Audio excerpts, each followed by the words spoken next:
ISKCON Govinda restaurant रे जड़े युवक फ्राइड चिकेन खाउथवार दृश्य वीडियो सोशल मीडिया रे वायरल होइछे। यह एक निरामिष रेस्टोरेंट होइथिले भी एमिति एक घटना घटी जाइछे। एहाको नै विभिन्न महल रे प्रतिक्रिया प्रकाश पाइछे। एही वीडियो रे देखा जाउछि जड़े अण भारतीय इस्कन प्रसिद्ध निरामिष रेस्टोरेंट गोविंदा रे प्रवेश करी पचारुछंती जे एठारे मांस परसा जाउछि कि नाही। उपस्थित कर्मचारी मना करबा परे से एक पैकेट रु चिकेन बाहर करे रेस्टोरेंट भितरे खाइबा आरंभ करथिले। एही घटना लंडन इस्कन रेस्टोरेंट रे घटिछे।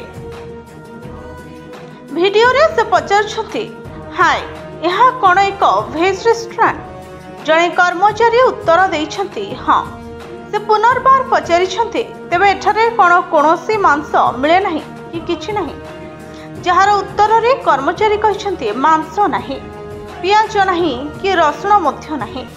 किछि समय परे से चिकेन बाक्स खोली भितरे खाइबा आरंभ करथिले एवं कर्मचारी और अन्य ग्राहक माननकु मध्य ऑफर करथिले।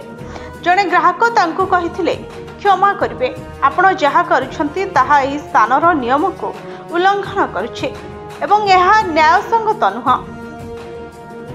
किंतु सही व्यक्ति तांकर दुष्ट आचरण जारी रखिथिले। एहा परे सुरक्षा कर्मी को डका जाइथिला एवं शेषरे तांकु हातरू बाहर मध्य करा जाइथिला। एही घटनाटी अनेक क्षोभ प्रकाश करिसंते। सोशल मीडिया व्यवहारकारी माने प्रश्न उठाइछन्ती जे एही कार्य जातिगत भावे प्रेरित थिला ना धार्मिक विश्वास को अपमान करबा लक्ष्य रे करा जाइथिला। जणे व्यवहारकारी कहिसंते, आशा करुछि स्थानीय पुलिस स्टेशन ने एक अभियोग दायर करा जाइछे, तांकु गिरफ करा जिवो। किछि हेबो नाही भाबी से एहा करबा को साहस करिसंते। अन्य जणे व्यवहारकारी लिखिसंते, जे कोनोसी रेस्टोरेंट रे बाहरु खाद्य आनिबा निषेध अटे। Bureau report STTV Odia.